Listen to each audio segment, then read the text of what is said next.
I'm going to ask a foreign policy question now. This is kind of relevant since our president was just over in Israel saying he was going to solve this problem. He doesn't solve problems, he causes problems. So what strategies will you advocate to allow the Palestinians to gain their own state? Or, I'm going to add this part, do you advocate a two-state solution, or is there another solution that you think might be more workable? First of all, I would say that the United States, as I've always said, the United States ought to be an honest broker. And right now, we are definitely not an honest broker in the affairs of the Middle East. The other thing I would say is that we've got to stop our weapons transfers to countries over there, all of them. The idea of transferring nuclear-tipped bunker buster weapons, which was on the table at one point, and then they just decided, okay, well, we'll take the nuclear tips off, but we'll give these bunker busters to Israel. The idea of a missile defense, all of this is inflammatory. I would also make sure that the Congress didn't pass these resolutions that are also inflammatory, like stipulating that Jerusalem is the capital city when that hasn't been decided upon. In terms of a two-state solution, there are some who advocate two states, some who advocate one state, and folks just being able to live together.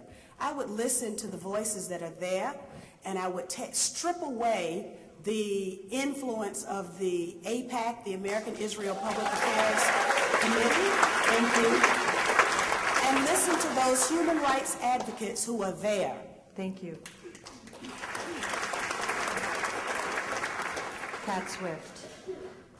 Basically, it comes down to finding out what is the key that's keeping us from finding peace in the Middle East. And a lot of this revolves around what Cynthia just said. I mean, we're not the UN. The UN exists to deal with these situations, but we've gone in and supplied military power that's continued the conflict, and we need to withdraw military support for not just Israel, but all other nations where there are dictators and civil conflict.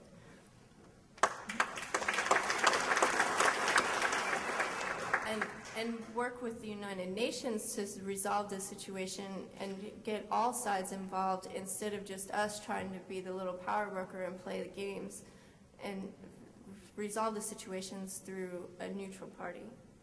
Thank you. Jesse Johnson.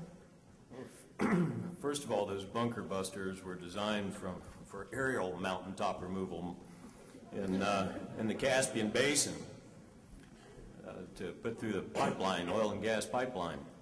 The issue, and as far as Israel's concerned, I believe that a boycott of military financing is a good first step.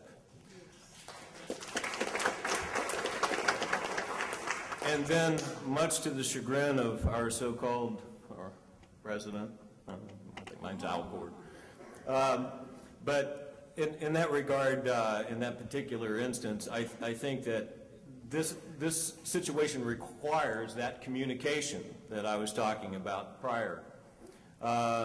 There's not enough communication, there's not enough negotiation, and there's nothing that's going to replace it, even in this so-called war on terror. I don't know how that feeling is going to even hand over a sword in defeat. Thank you. Jared Ball.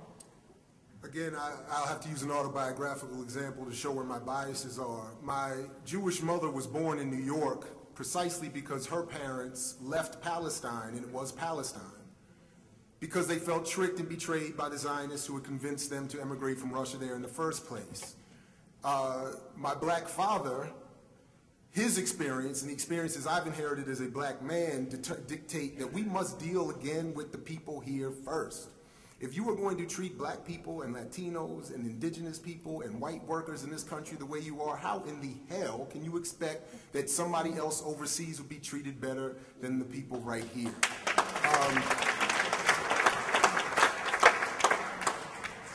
I would echo what Sister McKinney said. I would listen to the voices on the ground, take them into consideration based on my own political biases, and come up with a solution that way. I don't want to give pie-eyed, fanciful statements here as to what could or could not happen, but we need to, again, start here by redetermining, evaluating, and directing how we treat each other in this country before we can expect to have a positive influence anywhere else.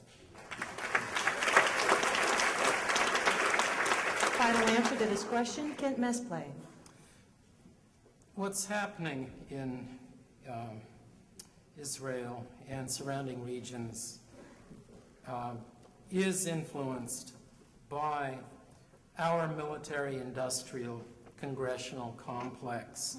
This is just one symptom in one place of a terrible foreign policy.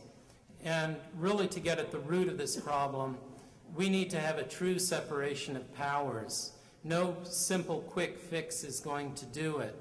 We need to get business out of politics.